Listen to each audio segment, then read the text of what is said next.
መጋቢት 29 1912 ዓመተ ምህረት በምድር ደቡባዊ ጫፍ የሰው ልጅ ሊኖርበት ቀርቶ ሊያስበው የማይችልበት የአንታርክቲካ የበረዶ ምድረ በዳ ውስጥ በአንድ በትንሽ አረንጓዴ ድንኳን ውስጥ ሶስት ሰዎች ተኝተዋል። ውጭ ያለው ቅዝቃዜ ከዜሮ በታች 40 ዲግሪ ሴንቲግሬድ ነው። ለቀናት የዘለቁ አስፈሪ የበረዶ ማዕበል ከድንኳኑ መውጫ ቀዳዳ እንዳይኖራቸው አድርጎ አጥሯቸዋል። ምግባቸው አልቋል፣ ነዳጃቸው አልቋል፣ እግሮቻቸው በበረዶ ቃጠሎ ስንጥቅ ደምተዋል። ከመካከላቸው አንዱ በብርድ የድንዛዜ ስሜት ውስጥ ሆኖ እየተንቀጠቀጠ ባለው እጁ እርሳስ አስጨብጦ ማስታወሻ ደብተሩ ላይ የመጨረሻ ቃላቶችን መጻፍ ጀመረ። ስሙ ካፒቴን ሮበርት ፎልኮን ስኮት ይባላል። እንግሊዛዊ የባህር ኃይል መኮንን ነው። በማስታወሻው ላይ እንዲህ ሲል ጻፈ። እስከ መጨረሻው እንጸናለን፣ ነገር ግን እየደከምን ነው። ፍጻሜው ተቃርቧል። ማስታወሻው መጻፌን መቀጠል አልችልም። ለእግዚአብሔር ብላችሁ ቤተሰቦቻችንን አደራ። ይህ በታሪክ ውስጥ እጅግ ልብ የሚነካው ማስታወሻ የመጨረሻ መስመር ነበር። እንኳን ወደ ማዕዘን ዓለም በሰላም መጣችሁ። ዛሬ ሳይንስና ታሪክ የማይረሱትን የሰው ልጅ የጥንካሬ ጥግ፣ የልብ ስብራትና የሞት ሽረት ትግል ያሳየውን የካፒቴን ሮበርት ስኮትንና የቡድኑን አሳዛኝ የደቡብ ዋልታ ጉዞ በጥልቀት እንቃኛለን። ይህ ታሪክ ተራ ተረት አይደለም። 100% እውነተኛ በሆነው ከ110 ዓመታት በፊት በበረዶ ውስጥ ተቀብሮ ከተገኘው የእጅ ማስታወሻ ኦሪጂናል ፎቶግራፎችና ደብዳቤዎች የተገኘ ታሪክ ነው። ሰዎቹ በዛ ነጭ ሲኦል ውስጥ ምን ገጠማቸው? ከመሞታቸው በፊትስ ያዩትና አእምሯቸውን የሰበረው አስፈሪ እውነት ምን ነበር? በሞት አፋፍ ላይ ሆነውም ለምን 16 ኪሎ ግራም ድንጋይ ተሸክመው ተጓዙ? ሙሉውን እውነት ለማወቅ እስከ መጨረሻው ሰከንድ ድረስ አብራችሁን ቆዩ። ሰኔ 1910 ዓመተ ምህረት ታላቋ ብሪታንያ ዓለምን የምትገዛበት ወርቃማ ዘመን ነበር። ነገር ግን በዓለም ካርታ ላይ አንድ ያልተደፈረና የትኛውም ሀገር ያልረገጠው ትልቅ ነጭ ነጥብ ቀርቶ ነበር። እሱም የደቡብ ዋልታ ነው። የብሪታንያ መንግስት ይህንን የመጨረሻ ክብር ለራሱ ለማድረግ የቴራኖቫ ፖላር ዘመቻን ይፋ አደረገ። ካፒቴን ሮበርት ስኮት የንጉሱን ሰንደቅ ዓላማ በደቡብ ዋልታ ላይ ተክሎ ዓለምን እንግሊዝ ለማድረግ ትልቅ ሀገር ያደረ ተሸክሞ ጉዞ ጀመረ። ነገር ግን መርከቧ ግማሽ መንገድ ላይ አውስትራሊያ ሜልቦርን ወደብ ላይ ደርሳ ነዳጅና ስንቅ ስትጭን የካፒቴን ስኮትና የመላው ብሪታንያ ዕቅድ ያናጋ አንድ አስደንጋጭ የቴሌግራም መልእክት ደረሰው። አሙድሰን ነበር። መልእክቱ በጣም አጭር ግን አስፈሪ ነበር። ወደ ደቡብ ዋልታ እየሄድኩ መሆኔን ላሳውቅህ እወዳለሁ አሙድሰን የሚል ነበር። ይህ መልእክት በለንደን የፖለቲካ አደባባይ ላይ ትልቅ ድንጋጤ ፈጠረ።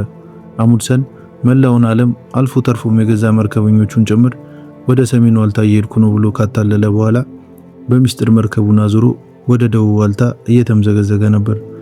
አሁን ጉዞ የሳይንስ ምርምር መሆኑ ቀርቶ የሁለት ሀገራት ፍጹም የክብርና የሞት ሽረት ውድድር ሆነ።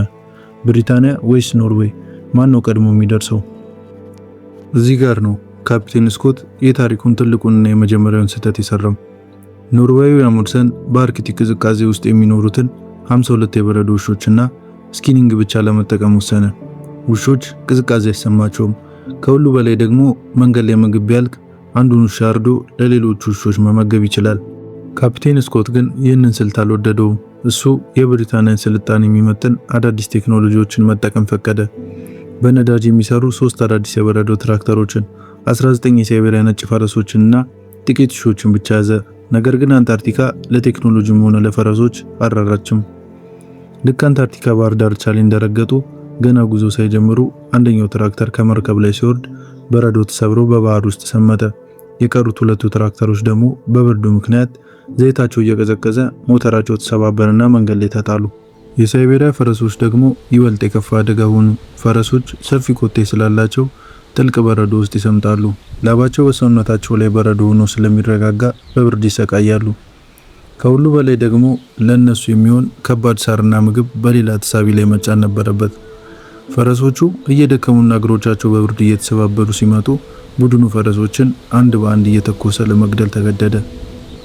ፈረሶቹ ካለቁ በኋላ ስኮትና 5 መርከበኞች በመቶዎች የሚቆጠሩ ኪሎግራም የሚመዝነውን ተሳቢ በገመድ በትከሻቸው እያሰሩ በራሳቸው ጉልበት መሳብ ጀመሩ። የሰው ኃይል ከተፈጥሮ ጋር ፊት ለፊት ተጋጠመ። መንገዱ ሜዳ ብቻ አይደለም፣ ቤርሞድ የተባለውን እጅግ አደገኛ ገደላማ ጥልቅ ስምጦች የበዙበትን ተራራ መውጣትን ይጠይቃል። አየሩ ኦክሲጅን ያነሰበት ነበር፣ ምክንያቱም ደቡብ ዋልታ ያለው ከባህር ጠለል በላይ በ3000 ሜትር ከፍታ ላይ ነው። ካፒቴን ስኮት በመጨረሻው መስመር ላይ ከእርሱ ጋር ወደ ዋልታው የሚሄዱ 4 ምርጥ ሰዎችን መረጠ። እነሱም ዶክተር ኤድዋርድ ዊልሰን፣ ካፒቴን ላውረንስ ኦትስ፣ ሄንሪ ባወርስ እና ኤድጋርድ ኢቫንስ ነበሩ። ለቀናት ለሳምንታት በረዶን እየሰነጠቁ ተጓዙ። ሰውነታቸው በቫይታሚን እጥረት እየደከመ መጣ።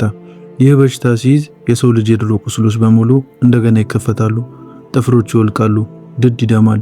ሰዎቹ ግን ይህንን ሁሉ ስቃይ የቻሉት በአእምሯቸው ውስጥ በነበረው ብቸኛ ተስፋ የመጀመሪያው ሰው መሆን የሚለው የሀገር ክብር ስለነበረ ነው።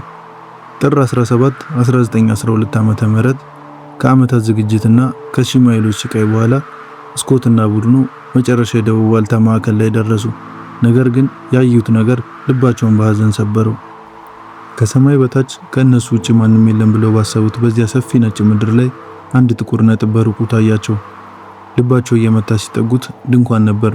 በላዩ ላይ ደግሞ የኖርዌይ ሰንደቅ ዓላማ ይውለበለባል። ሮአልድ አሙንድሰንና ቡድኑ ከእነሱ በትክክል ከአንድ ወር በፊት እዛ ቦታ ላይ ደርሰው የድል አክሊሉን ወስደውት ነበር። አሙንድሰን በድንኳን ውስጥ ለአውሮፓ ንጉሳውያን የሚሆን ደብዳቤና ለስኮት አጭር ማስታወሻ ትቶለት ነበር። ማስታወሻው ስኮት በሰላም ወደ ሀገሩ እንዲመለስ የሚመኝና እቃዎችን እንዲጠቀም የሚፈቅድ ነበር። ይህ ለስኮት ትልቅ የታሪክ ሽንፈትና የልብ ስብራት ነበር። ካፒቴን ስኮት በዚያው ዕለት የማስታወሻ ደብተሩ ላይ ያንን አስፈሪ ቅጽበት በገዛ እጁ እንዲህ ሲል ገለጸው። ታላቁ ምስጢር ተፈቷል። ህልማችን ሁሉ በአፈር ድሜ ተተካ። ይህ ቦታ እጅግ አስፈሪ ነው። ለእኛ ደግሞ ያለምንም የድል ሽልማት የሰራሰርነው ስቃይ ማሰብ ይበልጥ ያስፈራል። አሁን የሚቀረን ነገር ቢኖር በከፍተኛ ፍጥነት ወደ መርከባችን መመለስ ብቻ ነው። ግን እንዴት ልንመለስ እንችላለን? የአምስቱ ሰዎች የስነ ልቦና ጥንካሬ ተሰበረ። መመለሱ ከመሄዱ የባሰ ሲኦል ሆነ። የአንታርክቲካ ክረምት ቀድሞ ገባ። ቅዝቃዜው ባልተለመደ ሁኔታ ጨመረ። በመጀመሪያ ኤድጋር ኢቫንስ የተባለው ጠንካራው ሰውዬ በረዶ ላይ በተደጋጋሚ ወድቆ ጭንቅላቱ ተጎዳ። የቫይታሚን እጥረቱ ሰውነቱን ጨረሰው። የበረዶ ቃጠሎ እጆቹን በላው። በመጨረሻም የካቲት 17 ቀን በድንኳን ውስጥ ሕይወቱ አለፈች። የመጀመሪያው ሰው ወደቀ። 4 ሰዎች ቀሩ። ነገር ግን ቀጥሎ የካፒቴን ላውረንስ ኦትስ ሰራ ነበር። ኦትስ እግሮቹ ሙሉ በሙሉ በበረዶ ቃጠሎ ምክንያት በመበስበሳቸው መራመድ አቃተው። እያንዳንዱ እርምጃው ከፍተኛ ስቃይ ነበር።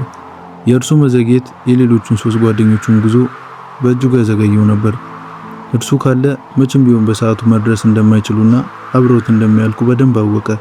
መጋቢት 16 በ32ኛ የልደት ቀኑ ላይ ሰዎቹ በድንኳን ውስጥ ተጠልለው ሳለ ውጪ ከፍተኛ የበረዶ ማዕበል እየጮኸ ነበር። ኦትስ ከድንኳኑ ተነስቶ ጫማውን ሲያደርግ ወደ ውጪ ለመውጣት ፈለገ። ጓደኞቹ እንዳይወጣ እዛው እንዲተኛ ቢለምኑትም እሱ ግን የሌሎቹን ሕይወት ለማዳን ሲል ራሱን ለመስዋዕትነት ማቅረብ እንዳለበት ወሰነ። ወደ ውጪ ከመውጣቱ በፊት የመጨረሻውን ታሪካዊ ቃል ተናገረ። እኔ ውጪ ጥቂት ቆይቼ እመጣለሁ፣ ምናልባትም ረጅም ሰዓት ሊወስድብኝ ይችላል። ኦትስ ይህንን ከተናገረ በኋላ ወደ ማዕበሉ ውስጥ ገባ። ዳግመኛ አልተመለሰም። ጓደኞቹ በሕይወት እንዲተርፉ ሲል ራሱን ለሞት ሰጠ። የኦትስ አስክሬን እስከ ዛሬ ድረስ አልተገኘም። በዚያ በረዶ ስር ለዘላለም ተቀብሮ ቀርቷል። ቀሪዎቹ 3 ሰዎች ለቀናት ተጓዙ። ምግብና ነዳጅ ወደ ተቀመጠበት ዋና ማከማቻ ጣቢያ ለመድረስ የቀራቸው 17 ኪሎ ሜትር ብቻ ነበር። እዛ ጣቢያ ላይ ቢደርሱ ኖሮ በሕይወት ይተርፉ ነበር። ነገር ግን ተፈጥሮ ጨካኝ ነበረች። መጋቢት 19 ቀን የጀመረው አስፈሪ የበረዶ ማዕበል ለ10 ቀናት ያለማቋረጥ ቀጠለ። ከአሁን በኋላ መራመድ አይችሉም። ካፒቴን ስኮት እየሞተ መሆኑን አወቀ። የመጨረሻዎቹ ሰዓታት ለሚወዳቸው ሰዎች ደብዳቤ በመጻፍ አሳለፈ። በመጀመሪያ ለጓደኛው ለዶክተር ዊልሰን ሚስት እንዲህ ሲል ጻፈ። ውድ ወይዘሮ ዊልሰን፣ ይህንን ደብዳቤ የምጽፍልሽ ባለቤትሽ ኤድዋርድ ካጠገቤ ተኝቶ ሕይወቱ እያለፈች ባለበት ቅጽበት ነው። እሱ እስከ መጨረሻው ሰከንድ ድረስ እጅግ ደፋር ነበር። እኔን ስላመነኝና አብሮ ለዚህ ጉዞ በመምጣቱ የተሰማኝን ጥልቅ ሐዘን ልገልጽልሽ አልችልም። ቀጥሎም ለገዛ ሚስቱ ለካትሊን ስኮት የጻፈው የመጨረሻ ስንብት እንዲህ ይላል። ለኔ ውድ ሚስት፣ እባክሽ ታሪካችንን በጥሩ ሁኔታ አስቢው።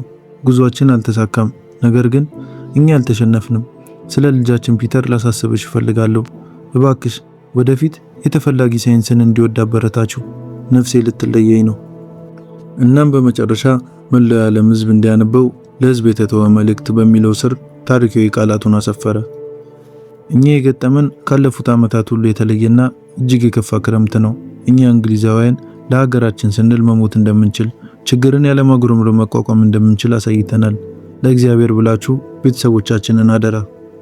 መጋቢት 29 1912 ዓ.ም ካፒቴን ስኮት የመጨረሻውን መስመር ጽፎ እርሳሱን አስቀመጠ። ሶስቱም ሰዎች በድንኳን ውስጥ ተቃቅፈው ሕይወታቸው አለፈ። ከ8 ወራት በኋላ በኖቬምበር 12 ቀን 1912 ዓ.ም ሌላ የብሪታንያ አፈላላጊ ቡድን ያንን የቆመ አረንጓዴ ድንኳን አገኘው። ድንኳኑን ሲከፍቱት ሶስቱ አስክሬኖች በረዶ ሆነው ተኝተዋል። ስኮት ማስታወሻ ደብተሩን ደረቱ ላይ አቅፎት ነበር። ነገር ግን አፈላላጊዎቹን ያስገረማቸው ሌላ ነገር ነበር። ሰዎቹ በሞት አፋፍ ላይ ሆነው እየተራቡና እየቀዘቀዙ እንኳን ሳይጥሉ የተሸከሟቸው 16 ኪሎ ግራም የሚመዝኑ ውድ ድንጋዮች በክብር ተቀምጠው አገኙ። እነዚህ ድንጋዮች በአሁኑ ሰዓት በለንደን ብሔራዊ ታሪክ ሙዚየም ውስጥ ይገኛሉ። በውስጣቸው የያዟቸው የእጽዋት ቅሪተ አካላት አንታርክቲካ ድሮ ሞቃታማና ደን የበቀለባት ከሌሎች አህጉራት ጋር የተያያዘች ምድር እንደነበረች ለማረጋገጥ ለሳይንሱ ዓለም ትልቅ ብርሃን ፈንጥቀዋል። ሰዎቹ ለሳይንስ ክብር ሲሉ ሕይወታቸውን ሰጥተዋል። አፈላላጊ ቡድኑ የአስክሬኖችን ክብር ሳይነካ ድንኳኑን በላያቸው ላይ አልብሰው ትልቅ በረዶ ክምር ሰርተው ከላይ እንጨት መስቀል ተከሉላቸው። ያ ቦታ ዛሬም ድረስ የስኮት መቃብር ተብሎ ይታወቃል። በየዓመቱ በሚጥለው በረዶ ምክንያት አሁን ከ100 ሜትር በላይ በረዶ ስር ተቀብሮ ወደ ውቅያኖስ እየተንሸራተተ ይገኛል። ውድ የማዕዘን ዓለም ተከታታዮች፣ ካፕቴን ሮበርት ስኮትና ቡድኑ የደቡብ ዋልታን በመርገጥ አንደኛ አልሆኑም። ነገር ግን ያሳዩት የማይበገር ጽናት፣ ለጓደኛ መስዋዕትነት ፍቅር፣ እስከ ሕይወት ፍጻሜ የዘለቀው የሰው ልጅ የጥንካሬ ታሪክ እስከ ዛሬ ድረስ በዓለም ታሪክ ውስጥ በትልቅ ክብር እንዲታወሱ አድርጓቸዋል። የካፕቴን ስኮት ታሪክ ምን ያስተምረናል? በሽንፈት ውስጥ ስላለው እውነተኛ ጀግንነትስ ምን ትላላችሁ? አስተያየታችሁን ኮሜንት ላይ አስፍሩልኝ። ቪዲዮን ከወደዳችሁት ላይክ እና ሰብስክራይብ ማድረጋችሁን አትርሱ። በሚቀጥለው በሌላ አስገራሚ ታሪክ እስከምንገናኝ ሰላም።